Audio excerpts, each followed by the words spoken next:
Alors bonjour à tous, vous allez bien? Oui. Aujourd'hui nous fêtons les 34 ans de mariage de Philippe. 36. 34. 34. 34 alors. C'est l'anniversaire de mariage de Philippe et Marie-Claire. Alors, on applaudit. C'est bien. Et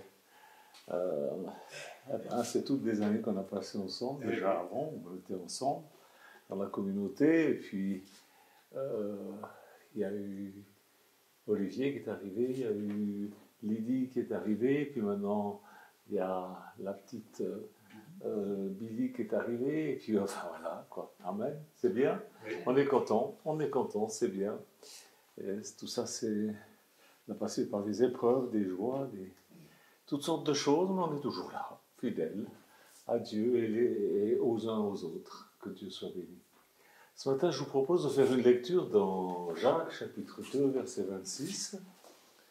Jacques 2, 26. Bon, c'est un texte sur lequel j'ai souvent prêché. De même que le corps sans esprit est mort, de même la foi sans les œuvres est morte. J'ai prêché là-dessus d'ailleurs il n'y a pas très longtemps.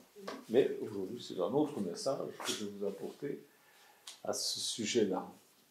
Alors, tout le monde parle de la crise. Moi, le matin, quand j'ouvre mon téléphone et que je regarde les grands titres, c'est Covid, Covid, Covid, Covid, Covid.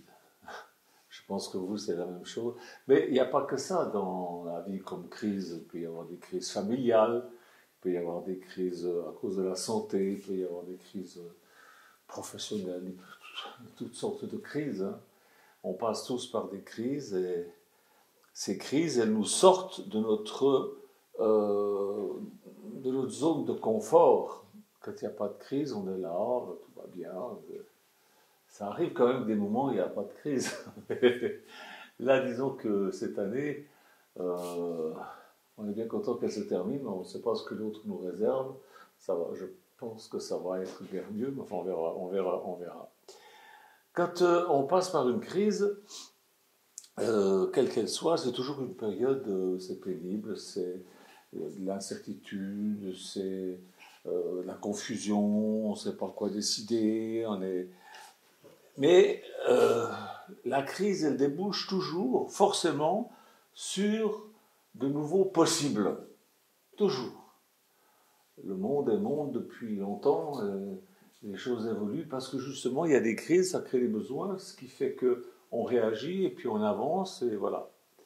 Et ces nouveaux possibles sont induits justement par les changements qui sont produits. Et, par exemple, en France, c'est extraordinaire. Les Français ont appris à se laver les mains, dis donc. J'étais à Toulouse l'autre jour et je me suis arrêté dans les toilettes publiques.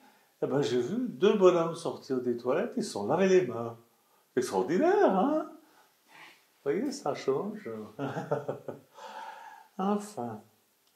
Quand nous avons dû quitter le château, nous nous sommes retrouvés avec d'autres cartes en main. C'est toujours ce qu'il faut se dire. J'ai d'autres cartes en main. C'est vrai. Nous n'avons pas quitté le jeu. Nous n'avons pas quitté la table de jeu. Pourquoi? Parce que nous avions des nouvelles cartes pour pouvoir jouer une nouvelle partie. Et vous savez quoi? Mais la vie, c'est tout le temps comme ça. C'est tout le temps comme ça. Dans la Bible, vous allez voir, en ce moment, je suis en train de préparer une étude pour quand j'aurai fini ma série sur la lettre aux Hébreux. Je suis en train de préparer une série sur Abraham. Un jour, le père d'Abraham, Terach, est parti dur en Chaldée. C'est pas Dieu qui leur a dit de partir. Hein. Si vous lisez bien le texte, ils sont partis, on ne sait pas pourquoi. Et ils se sont arrêtés à Charan, à Charan, ça dépend comment vous prononcez ça, et on ne sait pas pourquoi, la Bible ne nous dit pas pourquoi ils se sont arrêtés. Et par contre, quand Terach est mort, Dieu s'est mis à parler à Abraham. Et il est parti pour aller dans la terre promise. La crise, les crises, ne sont pas des chambres fortes dans lesquelles vous êtes enfermés. Ne croyez pas ça. C'est un moment à passer, c'est plus ou moins long, plus ou moins pénible, mais on s'en sort toujours avec l'aide de Dieu.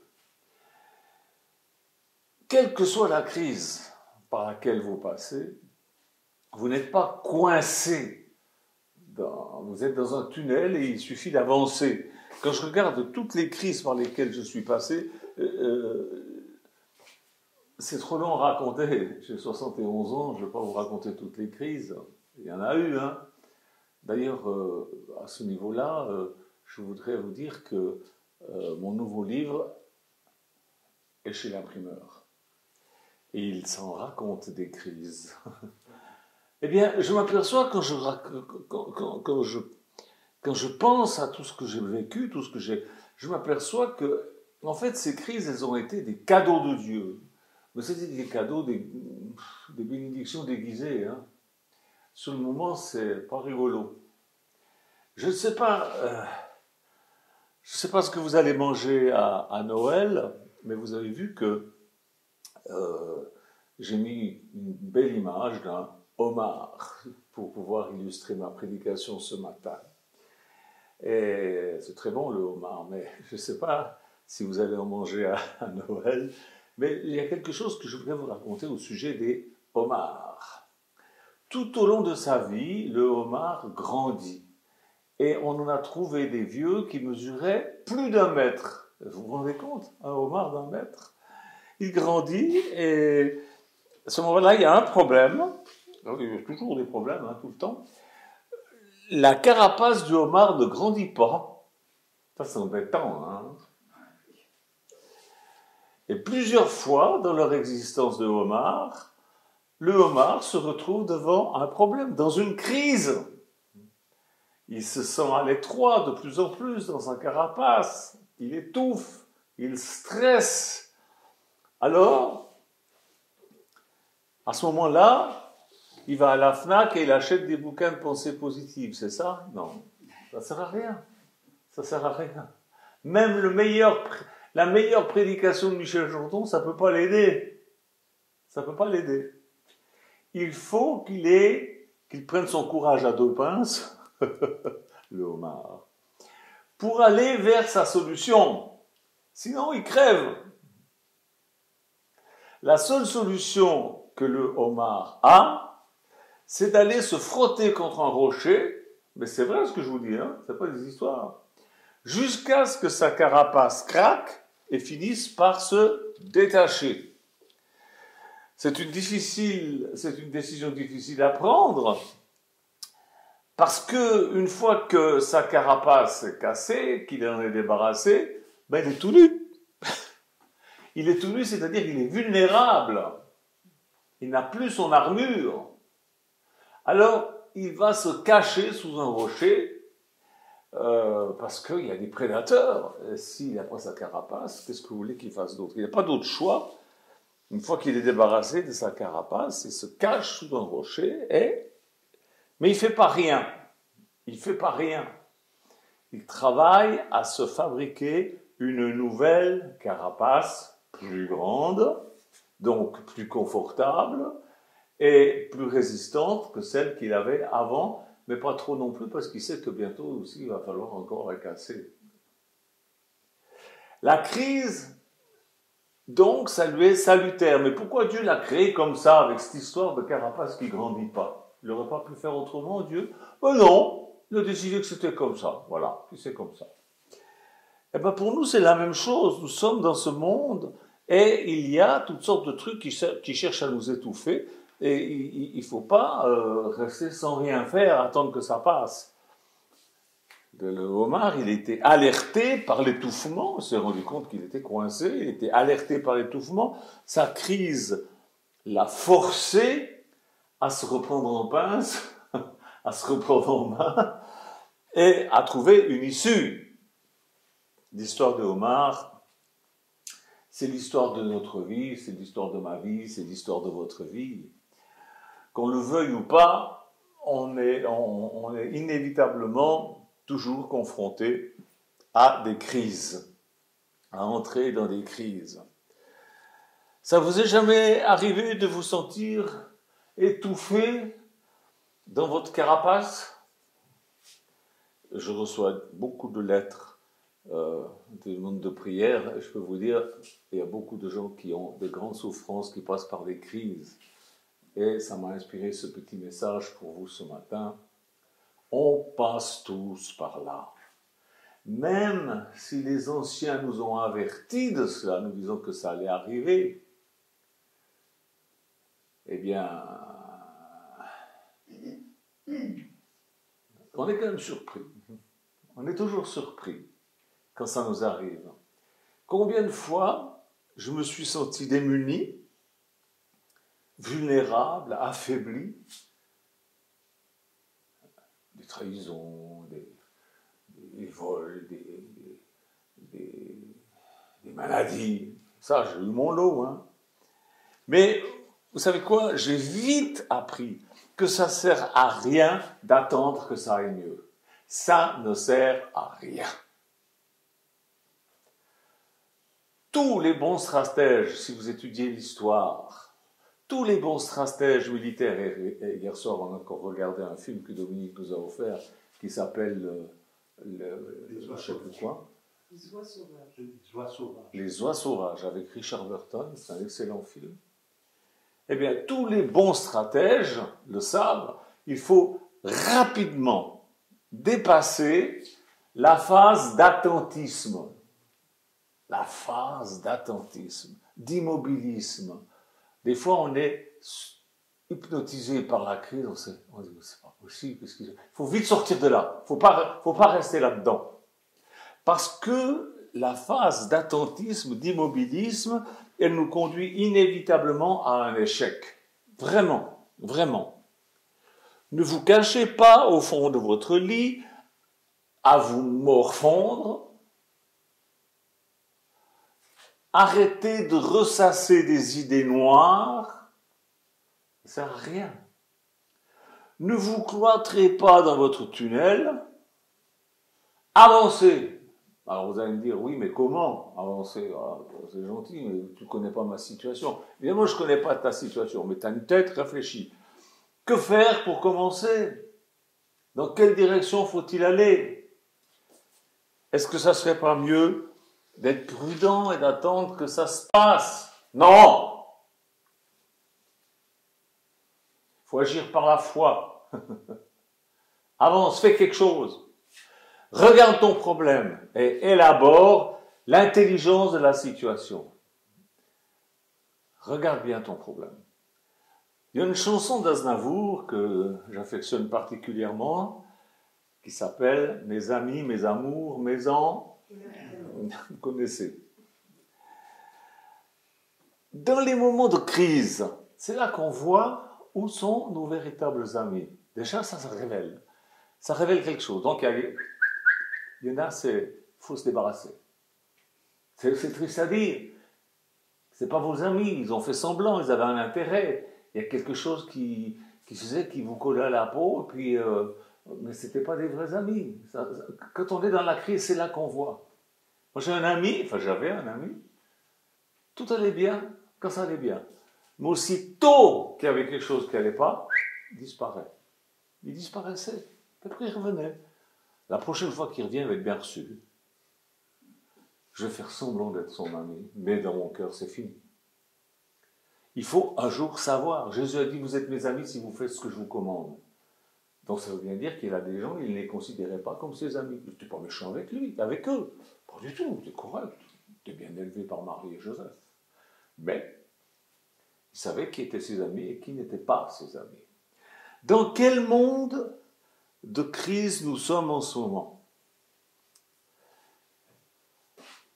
Dans ces moments de crise, on voit mieux donc qui sont nos vrais amis, notre vrai amour. Ce qui est faux, il faut passer par-dessus. Il ne faut pas marcher dedans. Il faut passer par-dessus. Vous me dire, oui, mais c'est pas chrétien, il faut pardonner. Oui, mais bien sûr, ça ne veut pas dire qu'il ne faut pas pardonner, mais il faut passer par-dessus. Il y a des choses qui sont encombrantes, comme cette vieille carapace du homard, voilà, ça a été utile un temps. Puis après, alors chevauchez vos faux amis, chevauchez votre faux amour, chevauchez vos emmerdes. Voilà. Je l'ai dit. Ce sont des ennemis.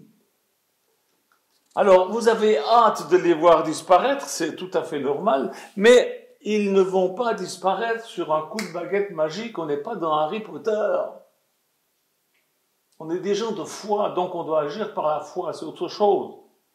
Chevaucher vos amis, vos amours, vos emmerdes, signifie apprivoisez-les. Apprivoisez-les. Vos faux amis, votre faux amour, tout ça, sont des chevaux que vous allez dompter.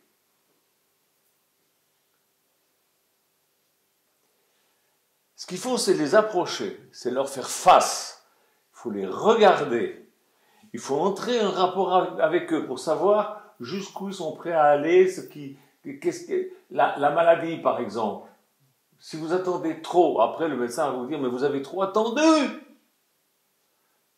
Moi, quand j'allais voir mon cancérologue, tous les 3 mois, je devais aller le voir, et un jour, il me dit, mais heureusement que vous venez tous les 3 mois pour faire un contrôle, parce que là, il y a quelque chose qui ne va pas. On va pouvoir soigner parce que vous êtes venu. Vous voyez ce que je veux dire? Si on ne fait pas ce qu'il faut, ça va s'étendre, il va y avoir des métastases, vos faux amis vont vous faire encore des trucs dans le dos. Il faut les affronter, il faut les regarder, il faut rentrer en rapport avec eux pour voir qu'est-ce qu'ils ont, et il faut prendre appui sur eux pour réussir à les maîtriser. C'est pour ça que je dis chevauchez-les. Maîtrisez-les. Nous, on a eu une division dans la communauté. Un jour, avec Michon, on les a tous réunis. On a dit, ben voilà, on a compris, vous ne voulez pas qu'on rachète vos parts et puis vous en allez, et vous ne voulez pas racheter les nôtres pour qu'on s'en aille, donc vous nous coincez. Alors, puisque c'est comme ça, ben nous avons pris la décision, on vend tout. On vend tout. Eh ben, ces gens-là ont pensé qu'on bluffait. Ils ne pensaient pas que moi, Michel Janton, Michou, on avait mis tout notre héritage là-dedans, on avait tout investi là-dedans, ça faisait presque 30 ans, 26 ans qu'on était là-dedans. Ils ne pensaient pas que d'un coup de tête, on allait virer tout ça, quitter le château, nous en aller. Ils ont pensé qu'on bluffait. Laissez-leur croire ce qu'ils veulent. Montez-leur dessus. Dites-leur un truc bien choc. Et puis, laissez-les croire ce qu'ils veulent. Ça va les mettre dans la confusion où vous ne voulez pas être. Chacun son tour. La maladie m'a atteint, par exemple. Ben, je me suis battu contre elle. Chacun son tour. Je l'ai viré. Eh ben, il faut faire la même chose en temps de crise, avec quoi que ce soit qui vous empêche d'avancer, qui vous rend malade, qui vous étouffe, qui vous stresse. Il faut affronter la chose, bien observer la chose, et une fois que vous avez vu le point faible, vous le maîtrisez, vous montez dessus, vous le chevauchez. Entrez dans le mouvement de la crise, dans son dynamisme. Ce sont vos faux amis, ce sont vos emmerdes qui vont vous pousser en avant.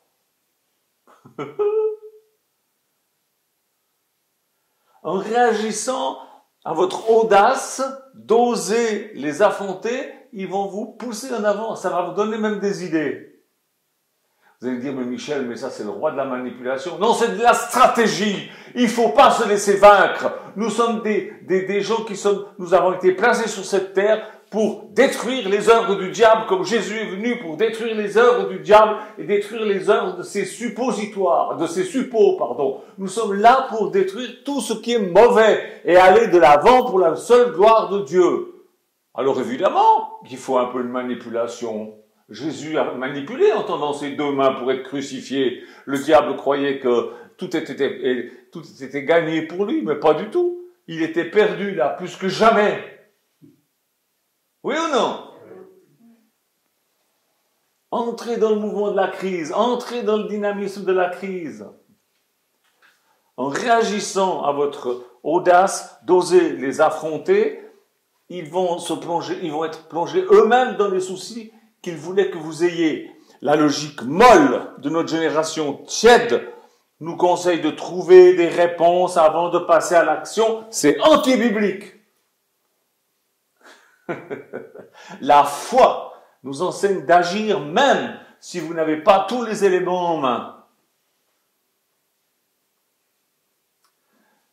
Jésus est le chemin. Mais ce chemin ne se découvre qu'à celui qui a la foi pour s'y aventurer, pour aller de l'avant. Alors, 1. Séparer, trier, afin de choisir et de décider. Vous êtes dans le réel, vous êtes dans la vie réelle. Hier soir, on regardait ce film, Les oies se cachent pour mourir, ou comment ça Sauvages. Je sais pas ça. Les Les oies sauvages, voilà. C'est un film. On était bien installés confortablement dans notre fauteuil, mais ça castagnait dans le film. Hein. Là, c'est vous qui êtes dans le réel. Vous n'êtes pas les spectateurs d'une histoire, c'est votre histoire. Ce réel implique un engagement actif de votre part. Dieu va pas faire ce que vous devez faire. Vraiment. Ok, tu es dans une mauvaise posture. Ok, tu te dis, je suis coincé. Ben oui, le homard aussi, il est coincé dans sa carapace. Mais, tu peux observer le homard, quand il est coincé dans sa carapace, il observe, et il va pas choisir n'importe quel rocher pour aller se frotter jusqu'à ce que la carapace se casse. Il choisit un rocher sous lequel il va pouvoir ensuite tout de suite aller se cacher. Il va pas choisir un rocher là-bas pour aller casser sa carapace et puis qu'il soit obligé de faire 50 km pour aller se cacher sous un autre rocher puis être bouffé par un prédateur au chemin. Il n'est pas bête, le homard. Pourquoi vous voulez être bête alors? Vous, il faut aussi que vous observiez la chose le mieux possible et en même temps, vous décidez d'opérer vos choix.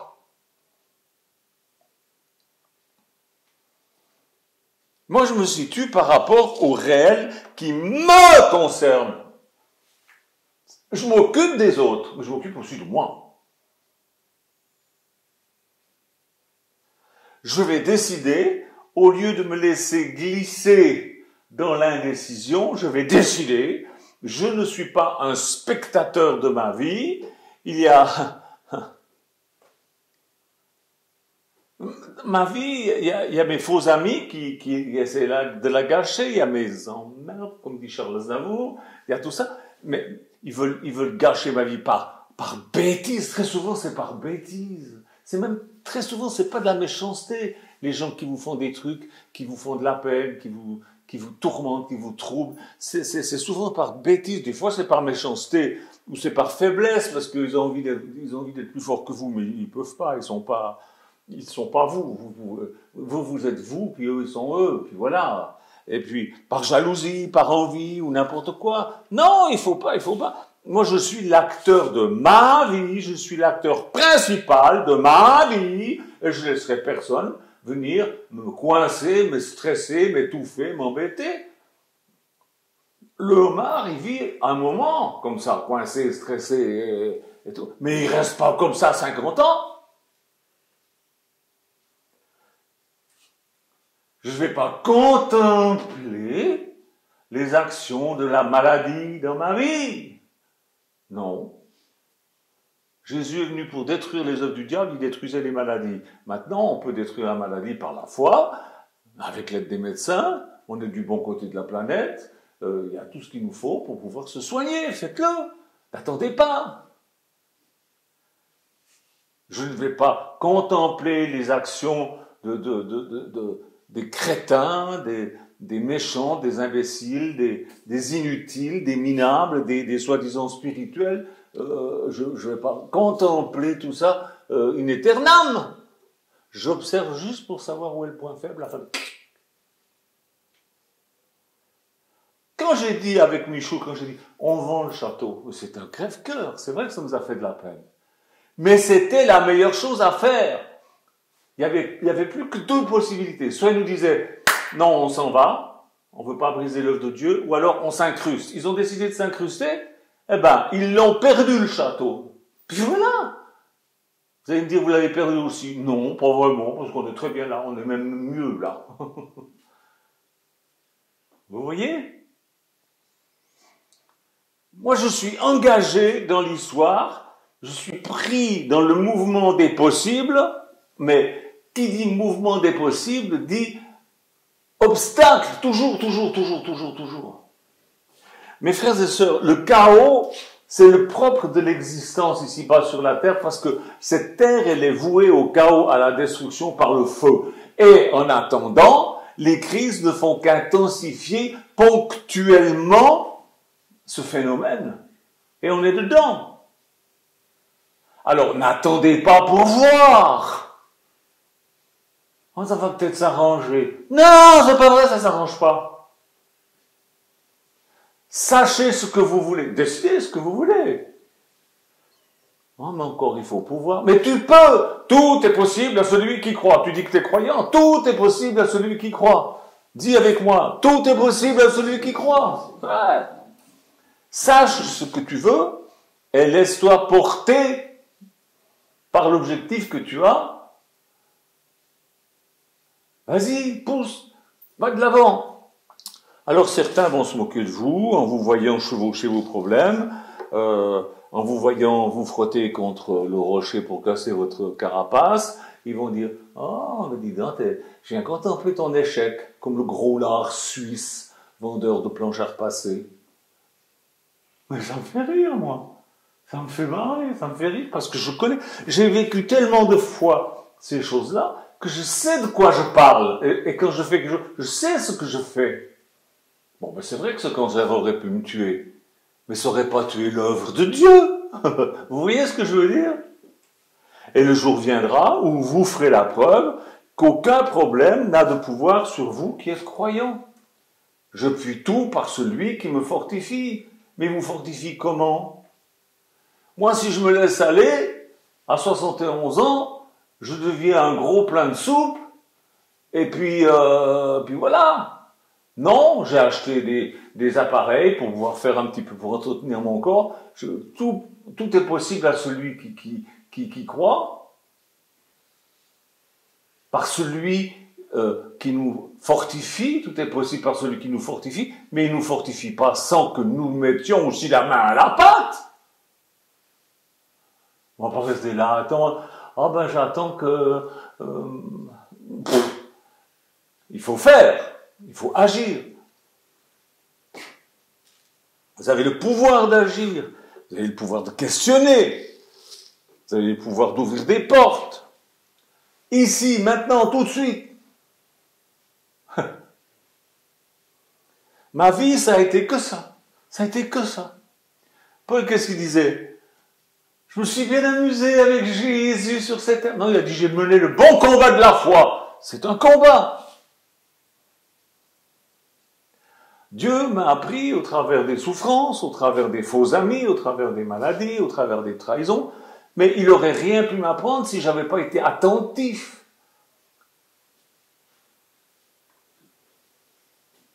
Si je n'avais pas écouté ce que le Seigneur me disait, dans la Bible, au travers de mes vrais amis, dans mon inspiration, mon intelligence, si je n'avais pas obéi aux principes bibliques, j'aurais rien appris si je n'avais pas chevauché mes ennemis, mes amis, mes emmerdes.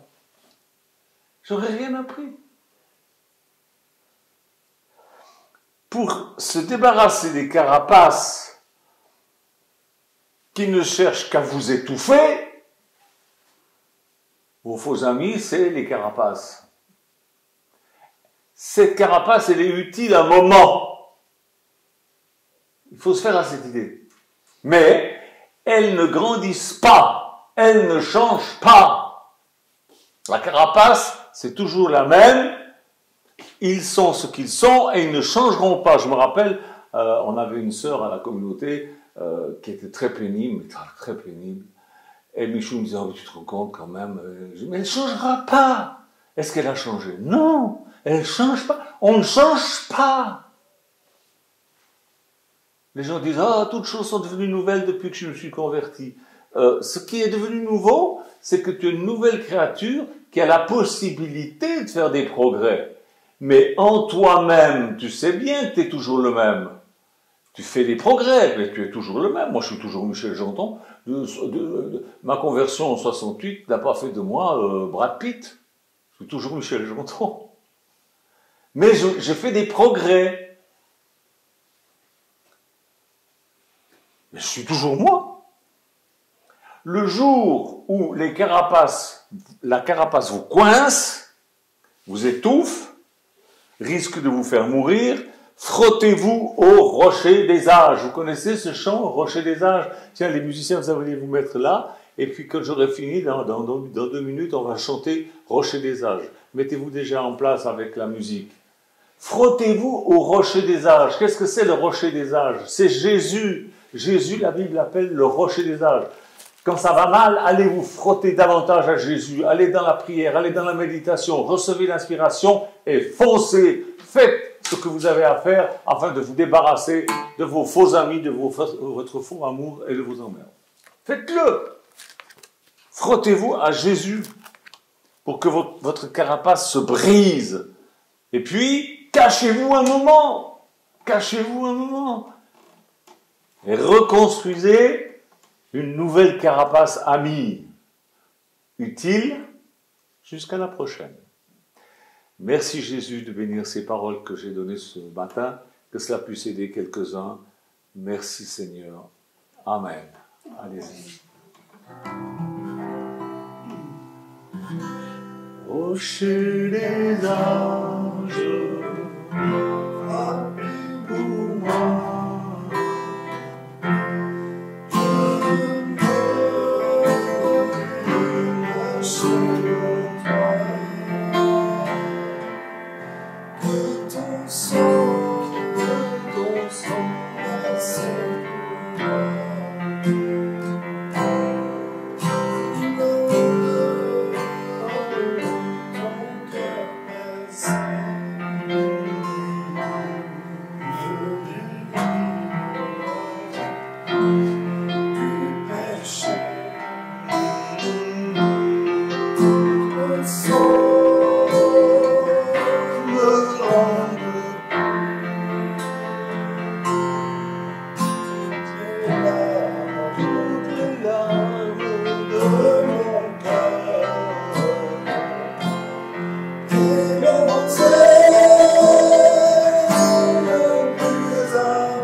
Le son